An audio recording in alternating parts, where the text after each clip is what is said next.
Well, good evening, everyone. Thank you very much for coming to this speech today. It's great to be back after the COVID pandemic. It's great to see everyone in person. I've immensely enjoyed speaking with all of you.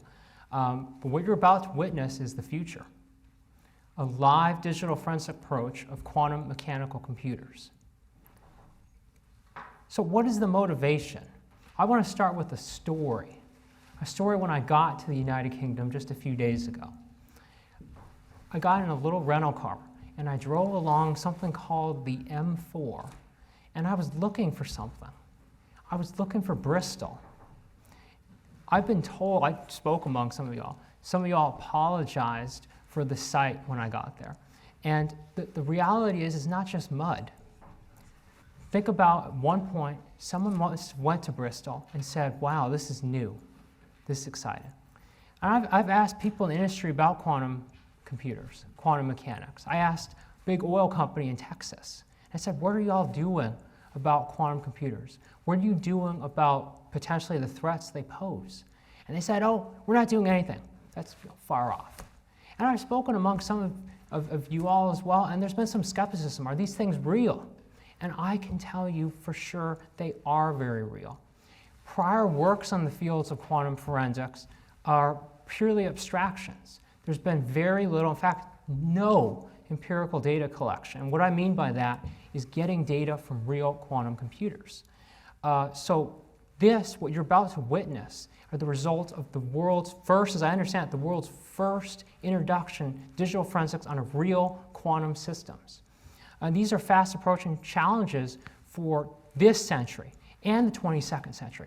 I often joke I get to play around with Captain Kirk's computer because that's exactly what it is. And quantum computers are already a reality. It's not Scotty's transporter, it's real.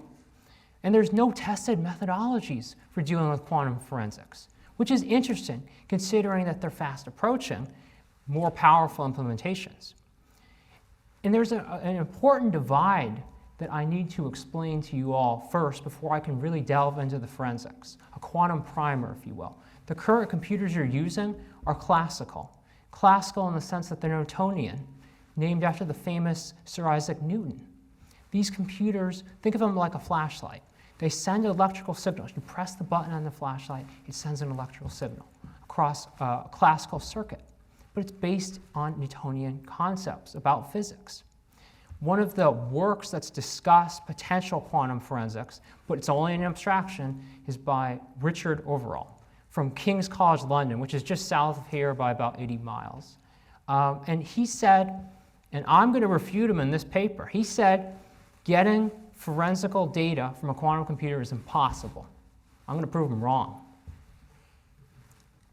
So that's one related work. There's been some other work by some Indian people, Sharma, the role of quantum computing in software forensics.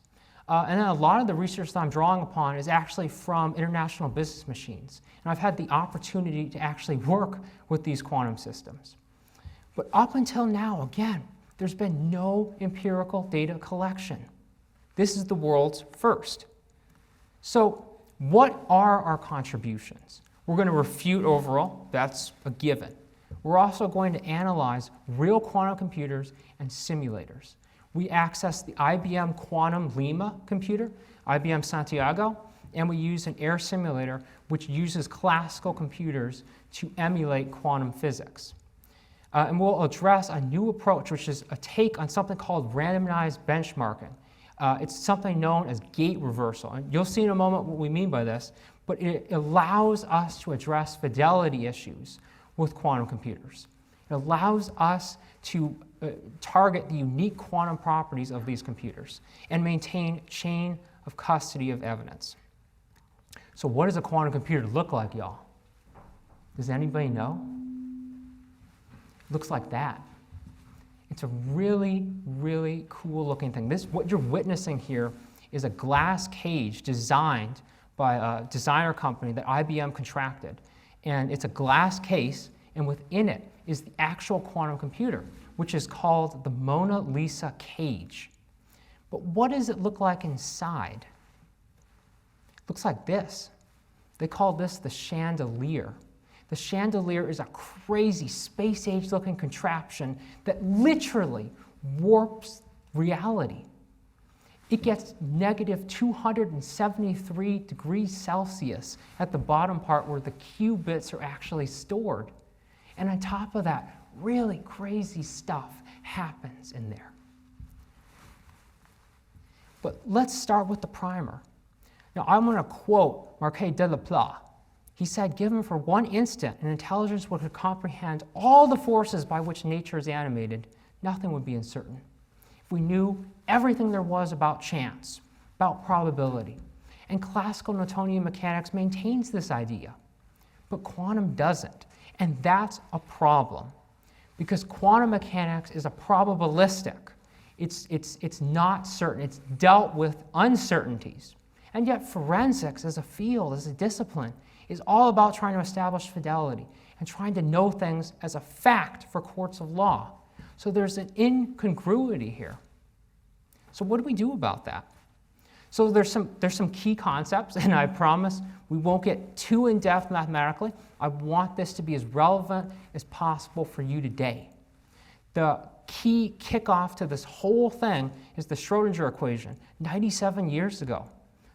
It's basically a mathematical explanation for a wave function, which is the basis for most quantum mechanics. There's some really cool concepts. These are some terms that the field is defined by. Superposition. Think of this as like ripples in a pond. It's a special mixture of energy levels. Entanglement. Cases where elements cannot be described independently from one another. These are things that happen inside the chandelier, the Mona Lisa cage. This is what happens at the Planck scale, 10 to the negative 36th power. Incredibly small. Reality itself changes. And these are the terms that describe those changes happening. These are the terms that describe crazy things that we can't imagine in this macroscopic Newtonian world. The computers we have today are called noisy intermediate scale quantum systems. They're noisy in the sense that they're not very exact. They have a lot of error. One of quantum computers' key differences from the classical computers has to do with the superposition capabilities of it, which is a binary taking on the values of 1, 0, or both simultaneously. And that's really unique with these computers. Let's talk about the actual gate reversal approach. This is where the forensics business comes into play. So this is a visualization of a quantum circuit from a real quantum computer that I've had the actual chance to use. Now you see there's Q0, which is the first qubit, and Q1, which is the second qubit. We have an operation being applied to the qubit, something known as a Hadamard. And we're going to talk a little bit more about that. But I want you to see what is actually the circuit design itself.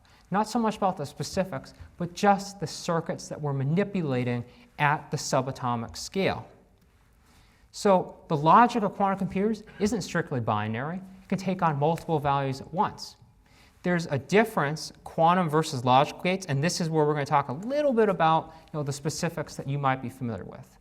We might be familiar with a NOT gate, an OR gate. These gates, basically, if a binary is 0, you apply a gate, changes the value of the bit to 1. Well, in quantum computing, we don't have bits, we have qubits. And how we change these values of the qubit is with a quantum gate. We have the Pauli X gates, we have the Toffoli, which are Deutsch gates, and the Hadamard gates. Now, the most important one for our purposes today is probably going to be the Pauli X, because they flip the qubit from, say, 1 to 0 or 0 to 1. And the Hadamard, which in effect puts a gate into a superposition of 2 potential values. And then a very important concept as well is the quantum operational approach. When we think about a normal Macintosh computer, those computers, they have RAM, they have memory, they have hard disk, they have a central processor. Quantum computers have none of that. They just have a qubit structure.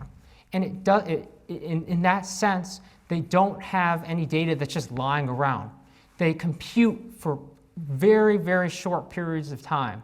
And so why is this operational approach important? Because most of the data preparation is done in the preparation stage. This is where you design the qubit circuits. This is where you prepare the computer to do the work. It's basically the floppy drives that have the data on there. You give it to the computer does its work. This is the important phase, the preparation phase. Now, Overill, he said it's impossible. He said it's impossible to capture forensic artifacts from a quantum computer. Why? Why did he say that? Because the second the data input into the system is evolved into a quantum state, if you measure it, if you look at the values that the qubit possesses, it collapses. And that's, in a sense, destruction of data. And if you destroy the data, how can you possibly call yourself a forensic examiner of the data? So, there's a really cool thing that you can do instead. And that has to do with, skip the slide here. That has to do with data collection. And so you can implement basic gates in something called gate reversal. And so we interfaced with the quantum computer using Linux and NetBSD systems. We spoke to them, and then we ran the preparation phase that I just spoke about. We prepared the quantum computer for computation. Now, unlike Overill suggesting that you observe the value of the qubit, we did something else. Gate reversal.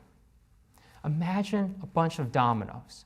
If you knock over all the dominoes in a row, well, the way to get them back is to put them in the exact same displacements that they were knocked down by. That's what gate reversal is.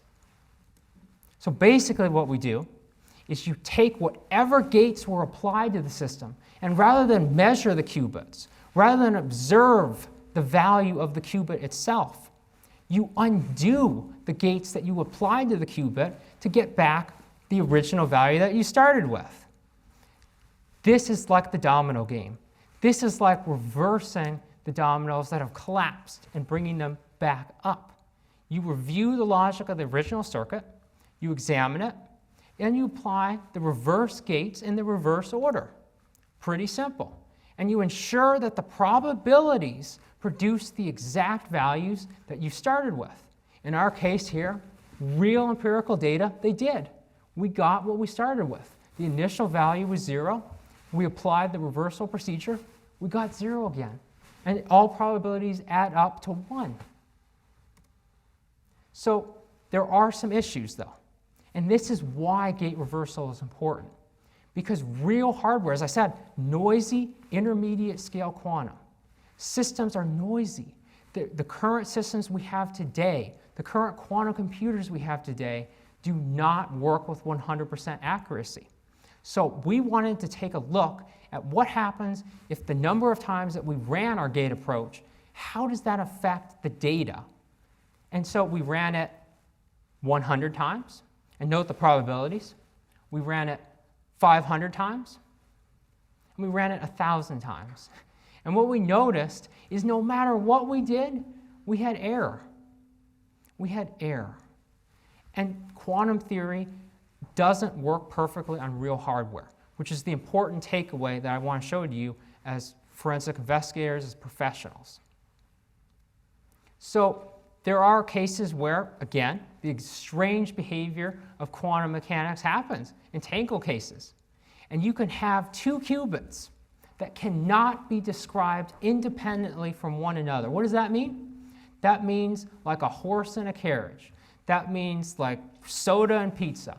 You can't describe it independently from one another. That's what's going on here with these entangled cases.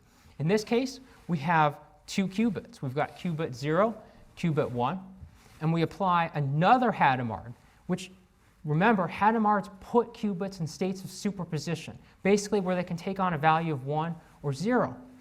If you have 2 qubits that have Hadamards applied to them, they're entangled. They cannot be described independently from one another. In other words, they're entangled. They're inseparable. But this also has a really crazy, forensically interesting point. You can send 1 qubit to someone, let's say another part of the world, and then encode the other qubit. And because they're entangled like Siamese twins, you can send a message before it's written, or perhaps never at all. There's still noise and error. That's a consistent theme here. And we ran this entangled case 1,000 times, 2,000 times, and we had about 5% error. But most importantly, we proved that Overill was wrong. He said it was not possible to perform live forensics on a quantum computer. We did. We did. So I want to talk just briefly about future work. This is not just for me. I think this is for the whole forensics community to consider. We need to talk about anti-forensics. We need to talk about quantum forensics as a whole for the digital forensic community, because these computers are coming. We do not want to be behind again, playing catch up. We need to address this problem, these future problems rather. So there's quantum hardware I think we should consider. Actually observing the hardware itself at the subatomic scale.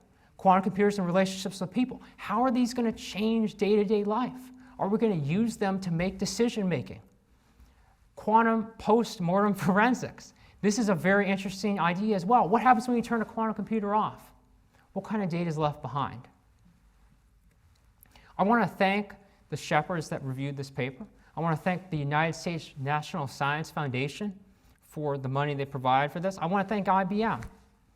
And I want to thank the quantum mechanics professors at my school, the University of Texas, San Antonio. But I also want to leave you with this. I talked about going off to Bristol, looking to see what was there in Bristol. You know, people told me it was just mud. They said, you know, it's just mud. But I went to Bristol and I saw how beautiful it was. I saw what probably the first people saw when they went there. And I want to leave you with the words by the famous Richard Feynman. He said, one thing's for certain, no one really understands quantum mechanics. But I think we can understand this. We can understand quantum forensics. We can. Thank you.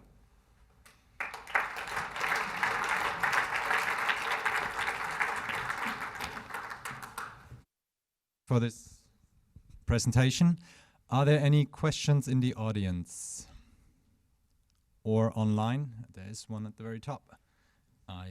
On my way.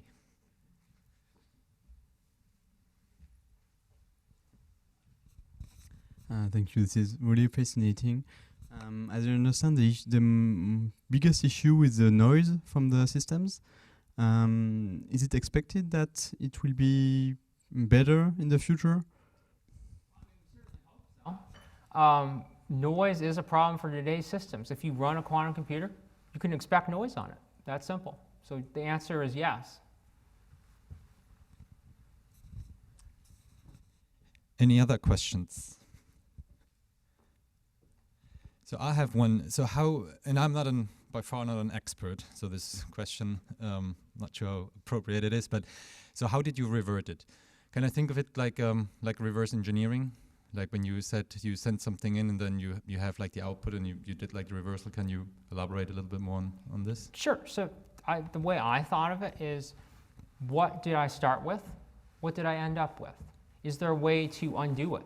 There's a mathematical concept called unitary operations in quantum mechanics. It's basically the idea that if you apply an operation to an electronic circuit, you can unapply that same operation. It's mathematically valid. Good. Are there any questions online? No questions online. You have.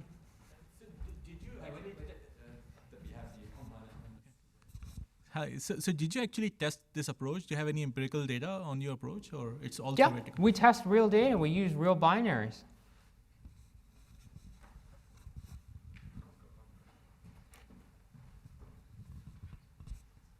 So as far as I understand, measuring actually changes the behavior. So can you measure while not altering the original functionality of the tool? So like you got an algorithm that does RSA decryption. could you measure and do the forensics while also having the RSA description still functional? No.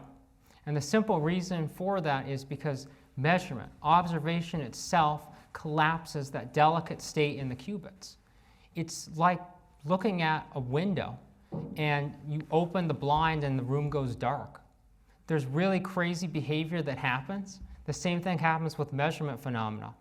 Quantum mechanics researchers have been working on this for 100 years and they still don't know why measurement does that. So, follow-up question then. So the follow-up question then, of course, is what's the relevancy of what you're measuring if the evidence is in the RSA calculation? What's the relevant? Well, we don't measure. That's the point. We undo. We put the domino game back. We don't ever look at the domino game. We reverse the domino game. No, but what I meant to say is the evidence maybe actually be in the RSA calculation itself or in whatever the program is that it does. So that's the thing that you want to measure. That's what the evidence that we're looking for, right? Are you talking about the post-computation, the post-mortem residual fragments that are left behind after the computation?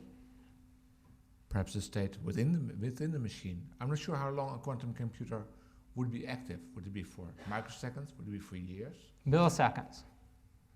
That's what you say now. Yeah.